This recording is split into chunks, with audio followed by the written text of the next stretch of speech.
Welcome everyone. তোমরা শিখছো grammar ছাড়া ইংরেজি শিক্ষা। আর আজকের এই ক্লাসে তোমাদের এমন একটা ফর্মুলা শেখাবো যেটা তোমরা এতদিন যেটা ভাবতে আর আজকে যেটা ভাবছে তার সঙ্গে ভাবনার একটু পার্থক্য পরিষ্কার তুমি বুঝতে পারবে। আর আরেকটা জিনিস কি, যে আমি তো বেসিক লেভেলের ইংরেজি শেখাই, তার জন্য আমি সবসময় শেখাই ফর্মুলার উপর ভিত্তি করে। ফর্মুলার উপরে ভিত্তি করে তুমি যদি ফর্মুলাটা একটু ক্যাপচার করে নিতে পারো, তাহলে দেখবে যে কোনো বাংলা সেন্টেন্স যখন আমি বলবো তখন তুমি ওই ফর্মুলাতে প্রয়োগ করবে, সেন্টেন্সটা পুরো তৈরি হয়ে যাবে খুব সহজে, কোনোটাই কঠিন মনে হবে না। কেননা গ্রামারের সঙ্গে আমি যদি এগিয়ে যেতে চাই, তো আমাকে গ্রামারের খুঁটিনাটি শিখতে শিখতে যখন যাবো তখন ইংরেজিটা কঠিন মনে হবে, কিন্তু যদি ফর্মুলার মাধ্যমে যাই তাহলে সহজ মনে হবে। তো চলো আজকের শিক্ষা আমি দেখে নিই কি ফর্মুলার মাধ্যমে আমি এগিয়ে যাই। তার মধ্যে তোমরা আগে দেখো যে আমার এই এই ছক খেয়াল করবে, এটা হচ্ছে টেন্সের ছক। এই যে ছকটা টেন্সের ছক, এই ছকটাকে আমি তোমাদের বারবার দেখা শুধু একটাই কারণে, কারণ হচ্ছে এই ছকের সব জায়গায় সমস্ত ফর্মুলা, এই যে টেন্সের যে ফর্মুলাটা থাকে সেই ফর্মুলাটাকে সঙ্গে নিয়েই আমি কিন্তু এগিয়ে যাবো সে মেন মেন জায়গাতে। এবার কিছু জিনিস একটা দুটো করে আমি জুড়ে দেবো, আর বাংলা সেন্টেন্সটা অন্যরকম তৈরি, বাংলা বাক্য যেমন অন্যরকম হয় সেরকম ইংরেজিটা অন্যরকম হবে।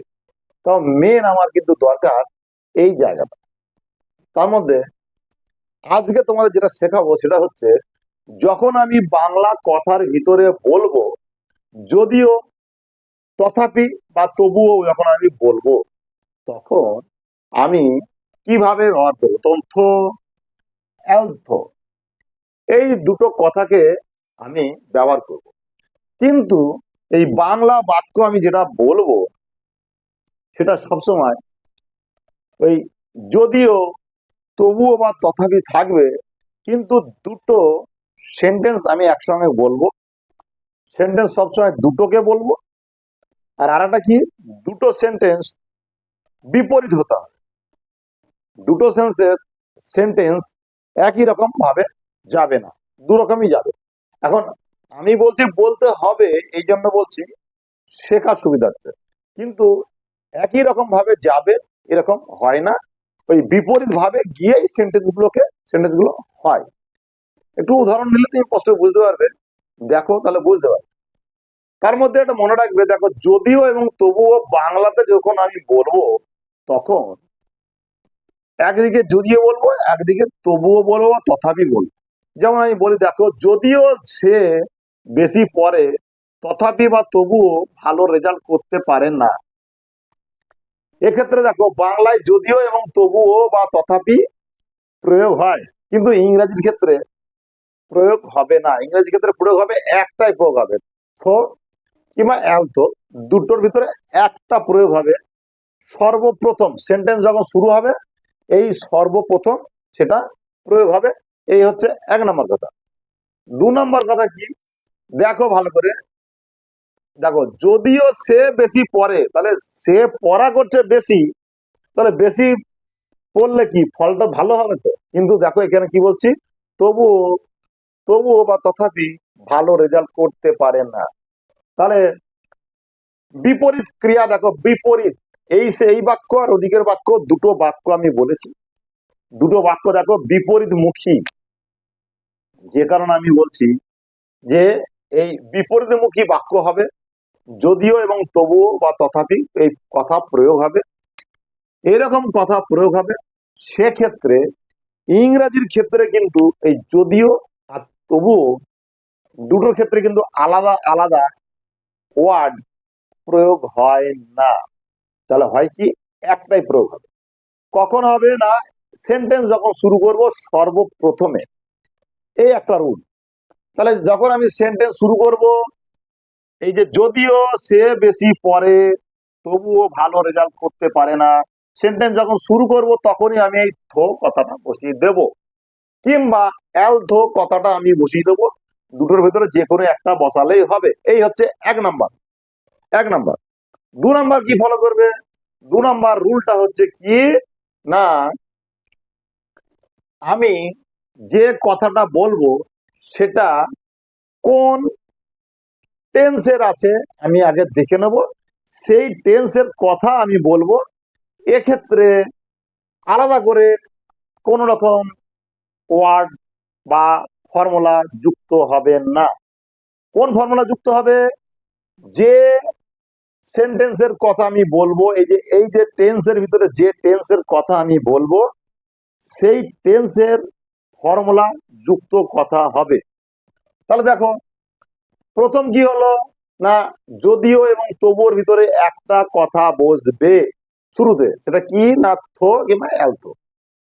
দ্বিতীয়ত কি, দ্বিতীয়ত যদিও এবং তবুর এটা তো হয় না, একটাই হয়, শুরুতে হয়, শুরুতে একটাই কথা বসে যাবে।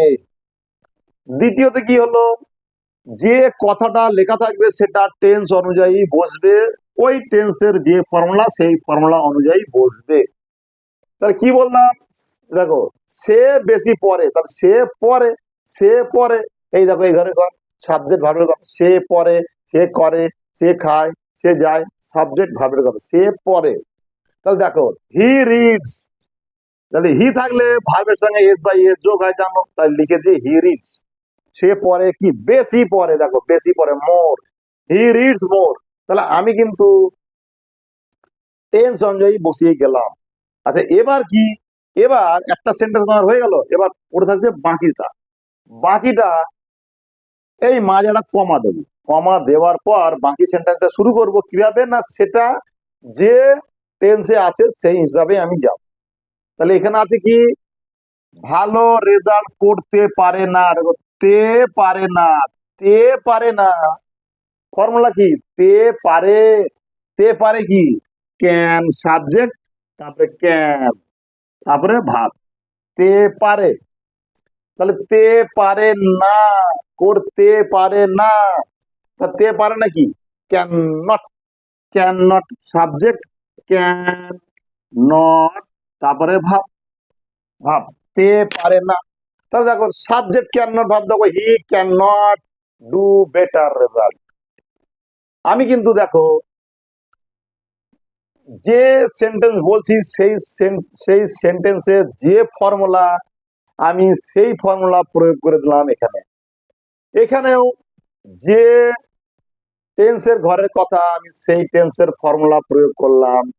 তাহলে আমি করলাম কি, যদিও এবং তথাপির জায়গাতে শুরুতে একটা একটা কথা আমি যুক্ত করলাম, সেটা কি, থো কিংবা অ্যালথো, টিএইচ ও ইউজিএইচ, টিএইচ ও ইউজিএইচ, অথবা এএল টিএইচ ও ইউজিএইচ, অ্যালথো। এই দুটোর ভিতরে যে কোনো একটা কথা সামনে বসিয়ে দেবে, হয়ে যাবে। এই তো গেল রুলস। এবার এখন যেটা বললাম সেটা আমি বললাম প্রেজেন্টের ঘরের কথা, প্রেজেন্ট ইনডিফিনাইট ঘরের কথা। এবার আমি যাই পাস্টের ঘরের কথাতে, আমি যাই। এই দুটো ঘরকেই আমার এই ফর্মুলাগুলো কাজ করে, বাকিগুলোতে তেমন আমার মানে প্রয়োজন পড়ে না, বাকি যেগুলোর কথা তেমন আমাদের প্রয়োজন পড়ে না। যদি পরে ব্যতিক্রম সব কথা তো আমার মনে থাকে না, যদি পরে সেগুলো টেন্স অনুযায়ী যাবে, এই হচ্ছে সোজা কথা। তো চলো দেখে নিই, প্রেজেন্টটা হয়ে গেল, পাস্টের ঘরের কথাটা কি বলি, একই কথা চলে আসবে এখানে। যদিও সে বেশি পড়েছিল তথাপি বা তবুও ভালো রেজাল্ট করতে পারেনি। তাহলে এখানে দেখো যদিও আছে, আবার এখানে তথাপি আছে বা তবুও আছে। তা যদিও তথাপি থাকার কারণে আমি এই যে থ্রো বা অ্যালথো বসিয়ে নেব, শুরুতে বসিয়ে নিলাম। বসিয়ে নেওয়ার পরে কি করবো, এবার চলে আসবো মূল সেন্টেন্সে চলে আসবো, সেখানে যে টেন্সের ঘরের কথা সেটাই আমি বলবো। সে বেশি পড়েছিল, এই দেখে ছিল, পড়েছিল, ল লে আর লাম থাকলে হয় কি, সাবজেক্ট ভার্বের 2 নম্বর ফর্ম হয়। দেখো হি রিড মোর, সে পড়েছিল, অনেক পড়েছিল। আচ্ছা, এক্ষেত্রে দেখো এখানে রিড এখানে রিড বসিয়েছি, কিন্তু এটা আমি পরিষ্কার বুঝতে পারছি যে সাবজেক্ট আর ভার্বের ঘরের কথা, প্রেজেন্টের ঘরের কথা। এটা আমি বুঝতে পারছি সাবজেক্ট ভার্বের 2 নম্বর ঘরের কথা। একটু পার্থক্য আছে, সেই জন্য তাই বুঝবো কি করে বুঝবো, দেখো ভালো করে, ভালো করে লক্ষ্য করো, কেননা এইগুলো কনফিউজ হয় যারা ইংরাজি শিখতে পারেনি যে কোনো কারণে। সেই কারণগুলোই হচ্ছে এই জায়গাটা, যে এখানেও রিড এখানেও রিড, অথচ এটা আমি বলছি প্রেজেন্টের ঘরের কথা, এটা আমি বলছি পাস্টের ঘরের কথা, কি করে বুঝছি? তুই প্রশ্ন করতো, স্যার আমি বুঝবো কি করে? তো বোঝার কথাটা হচ্ছে এরকম, দেখো যদি প্রেজেন্টের ঘরের কথা থাকে তখন হি বা কোনো নাম থাকলে ভার্বের সঙ্গে এস বা ইএস যোগ করতে হয়। সেই জন্য আমি হি রিডের সঙ্গে এস যোগ করে দিয়েছি। এক্ষেত্রে 2 নম্বর রুলের ক্ষেত্রে কি হয়, হি বা কোনো নাম থাকলে ভার্বের সঙ্গে 2 নম্বর ফর্ম হবে, এস বা ইএস যোগ করতে হবে না, যে কারণে রিড আছে, হি রিড আছে। তাহলে হি রিড আছে মানে ভার্বের 2 নম্বর ফর্ম বসানো আছে। হি রিড মোর, সে পড়েছিল অনেক, কমা দেবে হি। দেখো এবার আমি বলছি কি, ভালো রেজাল্ট করতে পারেননি, তে পারেননি বলেছি। দেখো এই আগেরটা কি বললাম, তে পারেন না, তাই ক্যান নট। তা তে পারেনি, কুড নট, ক্যান নট এদিকে, ওদিকে কুড নট। তে পারে ক্যান, তে পারে না, তে পারেনি। অতীতে ভবিষ্যতের যেটা বলছি, আমি যেটা বলছি অতীতের হয়ে গেছে এরকম, তাহলে could not, he could not do better result, he could not do better result. এই যে কুড নট দিচ্ছি, তার মানে সে করতে পারেনি, তে পারেনি। ভালো করে দেখো, হয়ে গেছে সেই ধরনের কথা বলছি, তাই কুড নট, ঠিক আছে। আর করতে পারেনি, এ দেখো পারে না, তাই এখানে দিয়েছিলাম আমি ক্যান নট।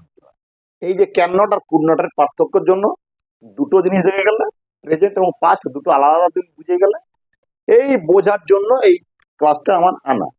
তাহলে এখানে আর একটা জিনিস ভালো করে লক্ষ্য করো, এবার গেল প্রেজেন্ট গেল আর পাস্ট গেল। এবার তুমি বলতেই পারো স্যার তাহলে ফিউচারটা একটু বলুন। তো সব কথা সব টেন্সকে কভার করে না, এক্ষেত্রেও এই যদিও আর তথাপি বলা কথা ওই ফিউচারকে কভার করতে পারেননি, তাই ওটা হবে না। তাই এইবার আমি যদি বলি এই যদি ও বাদ দিয়ে, এই যদি ও, যদির পরে ও বলেছি, দেখো যদি ও, যদি ও বাদ দিয়ে যদি বলি যদি সে বেশি পড়তো তবে ভালো রেজাল্ট করতো, দেখে দেখাবো ভালো করে খেয়াল করো, যদি সে বেশি পড়তো তবে ভালো রেজাল্ট করতো, এরকম আমি বলি। তা যদি করতো মানে সে করেনি, তারপরে ভালো রেজাল্ট করতো মানে করতে পারতো। যদি সে বেশি পড়তে পারতো তাহলে বেশি ভালো রেজাল্ট করতে পারতো। ঘটনা হচ্ছে এরকম, যদি সে বেশি পড়তে পারতো তবে ভালো রেজাল্ট করতে পারতো। তাহলে যদি আমি বলেছি, যদি ও বলিনি, যদি ও বলিনি, কিন্তু শুধু যদি বলেছি, তখন কিন্তু ইফ দিয়ে শুরু হবে। ইফ হি উইল রিড, যদি সে বেশি পড়তে পারতো, so he will do better result, সে বেশি ভালো রেজাল্ট করতে পারতো। তাহলে এক্ষেত্রে দেখো, যদি ও আমি বলিনি, তাই যদি ও কথাটা আমি জুড়ে দিই, যদি ও কথা আমি জুড়ে দিই, তবেই কিন্তু এই থো এবং অ্যালথো কথা তুমি সামনে বসাবে। চলে যাই পরেরটা, আরো কিছু উদাহরণ আমি নিয়ে নিই, দেখো আরো তোমার কাছে পরিষ্কার হয়ে যাবে, ছবিটা পরিষ্কার হয়ে যাবে।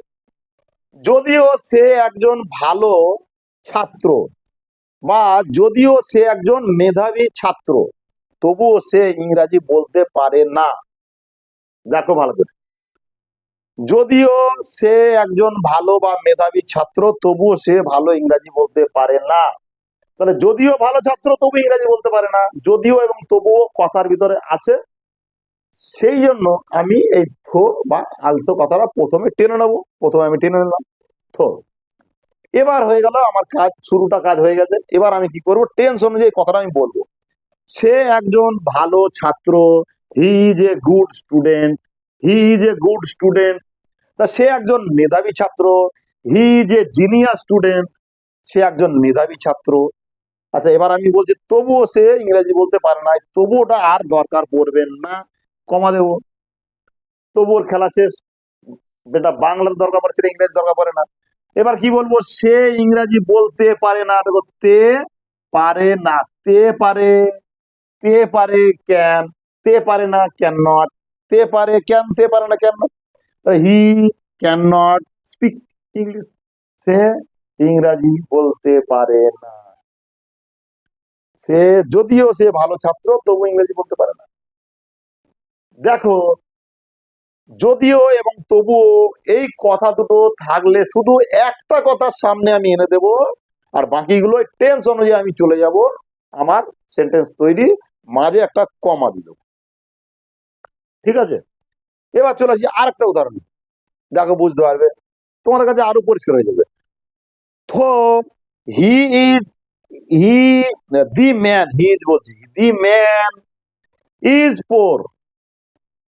থো বলেছি, থো দি ম্যান ইজ পোর, যদিও মানুষটি হয় গরিব। দেখো, এবার কমা দিয়েছি, মানে তবু। হি ইজ হ্যাপি, সে হয় সুখী। দেখেছো ইংরাজি, এবার আর বাংলাটা আমি লিখলাম না, ডাইরেক্ট ডাইরেক্ট ইংরেজি করে দিলাম। তো দি ম্যান ইজ পোর, কমা দিয়েছি, মানে তবু হি ইজ হ্যাপি, সে হয় সুখী। আর একটা উদাহরণ দেখো, তো দি ম্যান ইজ রিচ, মানুষটি হয় ধনী, কমা দিয়েছি, মানে তবুও বা তথাপি হি ইজ নট অনেস্ট, সে সৎ না।